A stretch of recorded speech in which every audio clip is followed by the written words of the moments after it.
भाइयों, मैं संदीप कुमार आपको एक सच्चाई से अवगत कराना चाहता हूं। और सच्चाई की कीमत बहुत बड़ी होती है।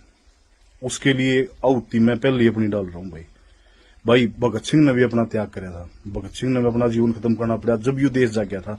और आज यू देश जब जागेगा जब हम सच्चाई की राह पर कुर्बान होंगे, जब यू देश जागेगा। नहीं इतने यू देश जागे नहीं। एक भ्रष्ट पुलिस अफसर जिसने सदर थाना मर्डर में इसने पैसे लिए, इसने राव इंद्रजीत को निकालने के लिए 50 करोड़ की डील कर रखी थी। जहां पे एक ईमानदार पुलिस अफसर जो इसके सामने अड़ा वो नरेंद्र बिजानिया था। जहां पे इन्होंने कभी भी इतने दिन पोस्टिंग रही, कोई भी इनको भ्रष्टाचारी तो छोड़ो भाई सब, मतलब यो आदमी तो इस आदमी था ईमानदार, अपनी तनख्वाह में गुजारा करनी है। इसने जो भला उसका दम मुलाजिमा भला कराया। लेकिन आईजी जिस दिन तक पोस्टिंग हुआ उससे दिन तक इन्हें क्या कराया, इन्हें अपने जातिवाद पे देखा भैया इस ऑफिस में जाति के इनको हटाओ, इनको हटाओ, इनको हटाओ। अपना ले जो करप्ट आदमी छाट छाट कर वो लगाने स्टार्ट कर दिए। उन आदमियों ने क्या कराया, फाइलें जिनका उन्हें बेरा था भाई इस फाइल में कोई क्लेरिकल मिस्टेक है, कोई जिमनी रहेगी, कोई और चीज रहेगी, वह चीज करके न मुलाजिम बुलाए, टॉर्चर करें, पीछे मांगे। हाँ, महिला पुलिस कर्मियों का भी ट्रांसफर के नाम पे यौन शोषण हुआ वहां पे। इनकी जब सीडीआर आईपीडीआर चेक करी जाओगी आपको कन्फर्म हो जाएगा। मेरी बातों में सच्चाई है, बिल्कुल सच्चाई है मेरी बातों में। मैं झूठ नहीं बोल रहा किसी बात पे भी। इन्होंने वहां पे ऐसा कारम मचा दिया। अरे इस कोई मुलाजिम जंदा किसी तक भाई यह चीज कोई अर्ज मर्ज के लिए जंदा नहीं भाई। बाहर सुशील खड़ा पीछे दे भाई, पीछे दे भाई। अरे खसमो, थम न्याय की कुर्सी बैठे हो, थम क्या के पीछे मांगो भाई। एक आदमी पहले व्यापारी वर्ग एक बनिया है, बेचारा परेशान है वो। उसने पहले गुंडे जान तो मार की धमकी दे रही है, उससे न बोला आगे नर थामो टॉर्चर करने लग रहे हो भाई। के हंगा बता भाई, या कुर्सी मिल रही है या जहां तो मिल रही है, होगी बेतरी इसी गाड़ी आई है सुबह, होगा इसका साड़ा बह मिल ले भाई। हो गया भाई ये आयोग में, ये इस दुनिया में सबसे ठंडे राज्य है क्या ये अड़ेगी? ये राज्य नहीं है भाई, जनता राजा होती है, न्याय जनता करती है हमेशा। और आज मैं आपको सच्चाई बता रहा हूं, आपको सच्चाई से रूबरू करवा रहा हूं। इनकी भ्रष्टाचार की जड़ें बहुत गहरी हैं। जो दरखास्त इनके खिलाफ कंप्लेंट हुई थी उसी भ्रष्टाचार से डर के इसने सुसाइड कराया। एक चीज और मैं बता देता हूं, जब हमने सुशील को पकड़ा था वहां पे गनमैन को, तो इसने रास्ते मृत्यु बताई। बोले एक चीज तो और रहेगी, मां के रहेगी भाई।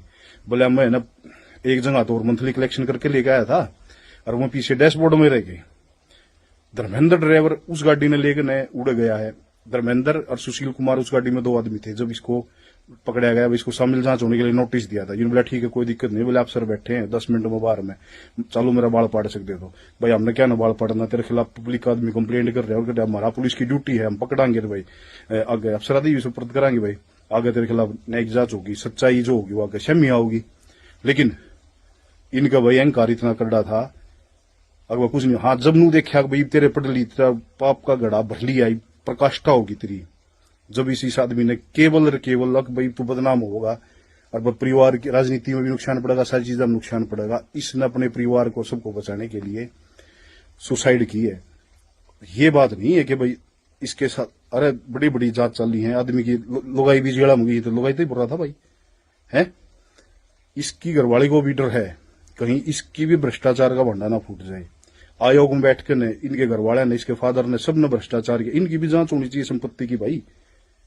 इनको लाइसेंस नहीं मिल रहा, ये भ्रष्टाचार करेंगे। और एक जाति के नाम पर नहीं, सच्चाई सामने आनी चाहिए। इसने भ्रष्टाचार कराया था, परेशान कराया है सबको, इसने रिश्वत ली है, भ्रष्टाचारी आदमी था यो। और मैं कति सच्चाई कह रहा हूं, जो पैसे टीएचसी वहां से सोनारिया टीएचसी ने इसको ले दिए हैं सुशील को, वो पैसे इसके पास पहुंचे हैं। इसका डैशबोर्ड, गाड़ी के डैशबोर्ड में पैसे थे, वो पैसे इसकी लड़की ने लिए हैं। यू पैसे तो नूट रह गया, कभी पीछा बिरा लग गया जब इसने सुसाइड करी है। मेरी बात सच्चाई है और भाई मैं अपनी आहुति दे रहा हूं इस चीज पे, क्योंकि मन बेरा पट गया कौम में और भाई हमारी देश की जनता आहुति पे जागे भाई। कोई बात ना भाई, मेरे तो दादर भी वे देश खातर लड़े हैं भाई, पोता भी लड़ पड़ा कि मैं बात कौन है। हाँ, परिवार के लिए फकर, मैं अपने पर फकर महसूस करता हूं कि मैं ईमानदारी के साथ खड़ा रहा हूं। मैं ईमानदार आदमी था, ठीक है। अगर मैं ईमानदार नहीं होता तो मेरा बैंक के वो करवा के देख लो, मेरे सिर पर कर्जा से, ठीक है। इसी कोई बात को ना, लेकिन हिम्मत है, वो अपने बच्चे ने पढ़ाने लग रहा हूँ, सारी चीज करने लग रहा हूँ, मैं सक्षम हूं, एक जमींदार का बेटा हूं। लेकिन मैं यूं नहीं भ्रष्टाचारी हूं। मैं भाई मैं भगत सिंह का फैन हूं और भगत सिंह बरगाइस हूं। मैं डरूंगा ना किसी बात पे, मैं मेरे हर एक चीज सामना करूंगा। लेकिन आज पब्लिक को जगाने के लिए, देश को जगाने के लिए ये जरूरी हो गया है। अब इस सच्चाई की लड़ाई में पहली आवती में, अरे इतना ईमानदार आदमी रहे जो डीजीपी रहे, अरे या ये लोग भी, अरे ये जो काले को हुए बैठे हैं, ये केवल इसलिए अब यो चलिया जा रहा, हम फिर खुली मलाई खावा, कति खुली मलाई खावा। अरे क्यों देश की बहन को डर लाग रहे हो है? ये देश वो भगत सिंह वर्गे कुर्बान होकर चले गए नुए, इस बात खातर के थम याडा नु करियो, जाति का जहर घोड़ियो। आज उन जो जिंदे होंगे तो शर्म आंदी, हम किन आदमी खातर लड़के हैं? किन आदमी खातर लड़के? पूर्ण कुमार वर्गे आदमी खातर, इसकी घराली खातर, जो भ्रष्टाचारी हैं, जो आयोग में बैठे हैं, इसके रिश्तेदार, वो सारे केवल इसी चीज का प्रेशर और जातिगत रंग देने की कोशिश लिए कर रहे हैं। क्योंकि ये भ्रष्टाचार की जो, देखो उस परिवार को, एक व्यापारी आदमी है, जुर्म के खिलाफ उन्हें लड़ने की साहस करे है, उसको दबाया जा रहा है, उसको दबाया जा रहा है। उसकी सच्चाई को कोई नहीं सामने लाना चाह रहा। ये इसको दाह संस्कार नहीं करना होगा, ना पॉलिटिक्स में बनाकर, ना बहुत बड़ी सच्चाई सामने आने से रोकी जा रही है। लेकिन मैं ऐसा नहीं होने दूंगा भाई, बिल्कुल सच्चाई सामने आनी चाहिए। इन्हें गलत कर रखा है, गलत का फल इनको मिलेगा भाई। इसी बात के साथ अलविदा दोस्तों, अगला जन्म भी आवांगे जब भी ये लड़ाई लड़ाएंगे भाई।